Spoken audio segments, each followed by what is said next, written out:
today I'm sitting in a slightly different setting. I was trying to start this review before it gets dark. I hope I'm succeeding with that so far. The beer for today is rather interesting. I've previewed this in one of my vlogs.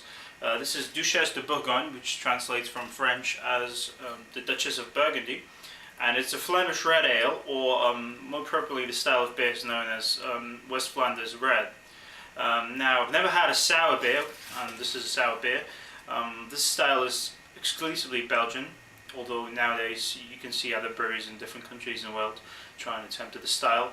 A shout out to Barry from Barry's Beer Reviews for inspiring me to do this beer. He actually recommended this to me back in the autumn, I guess, when he was doing his review, his take on this beer. For the glassware, you can use this tulip glass, you can use a sniff stick, use a goblet, but I'll use this Leffy glass because it's rather similar to the official Duchesse de Bourgogne glass, which is online. So as far as the ABV goes, it's not too intense for Belgian beer. It's 6.2% alcohol, and it's a 330 milliliter kind of standard small Belgian bottle. So let's get started with the review. Okay, so I just got the cap off. The cap, I'm not going to show it to you because you probably won't see, but it says the name of the brewery, which is called Vergage or something like that.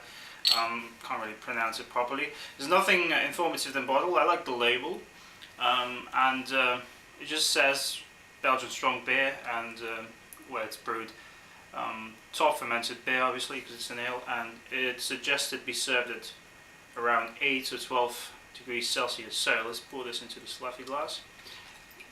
Right away, I can smell a rather sour, fruity aroma to it.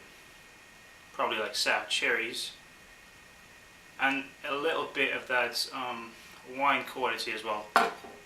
It's a pretty lovely body we got ourselves here. It's a reddish, dark red, and maybe like a ruby color to it. Not entirely see-through, but pretty clear, with a fair amount of bubbles on the side.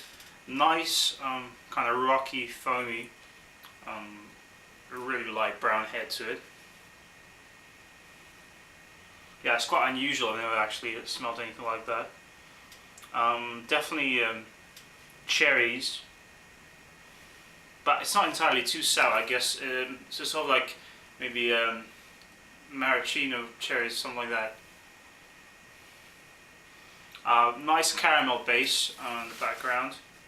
Pretty strong malt backbone. Fair amount of yeastiness, and a bit of that funky, I guess, yeast strain smell. So let's give it a try for my first Flemish red sour beer.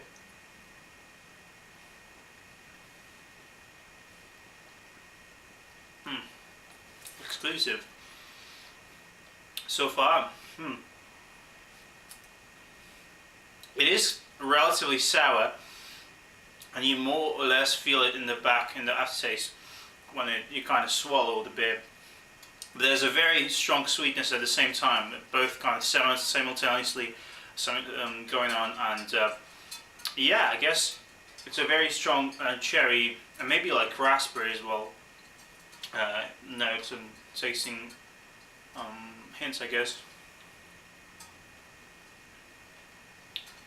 But it's rather unusual how it's simultaneous, the sweetness and the sort of that sweetness and the sourness. This beer is not bitter at all. Kind of crisp, nice carbonation going on.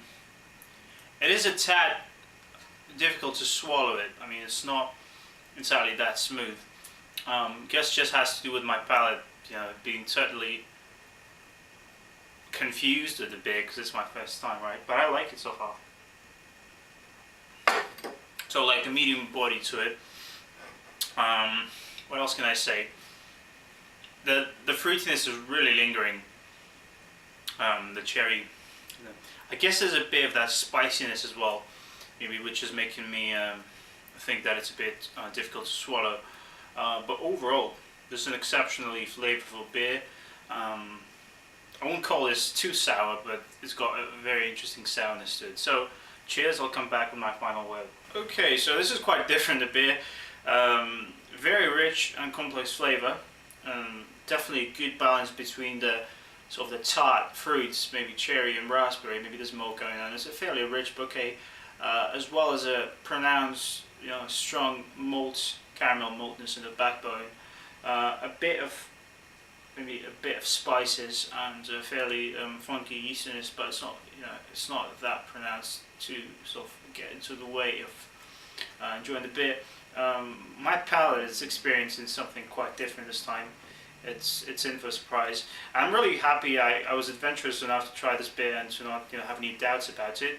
So guys, I sometimes mention this, but don't be scared to try and experiment with beer styles. You never actually know what you like or what you won't like. So even if a beer might seem very unattractive, if you hear like sour or like a strong, if it's like a 10% beer, just give it a try, give it a go, unless it's very expensive. Actually, this is about $3.50 here in Montreal, and it's sold here. So I'll definitely try this again. I've heard in the States it can be as expensive as like $5 a bottle. So I guess we're quite lucky in this case. As far as drinkability goes, I was able to put my finger on it. It's the acidity that's getting to the way, not the alcohol. The alcohol is very en masse and you're not going to feel the booziness at all. There's no booziness per se. But the beer is slightly, the acidity kind of gets into the way. If you take large kind of gulps, this will affect the drinkability. So this is by no means a session beer. So you should enjoy this in moderation, but not for the reasons of alcohol. It's got more to do with the acidity and the tartness, which might become over the top if you have too many of these in a row. By the way, really impressive head retention and lacing, if you can see. Beautiful beer. Very good for my first Flanders red ale. So I'll give this I'll give this an 8 out of 10 for Duchesse de Bourgogne. Not because I didn't like it enough to be, to call this a very, very good beer.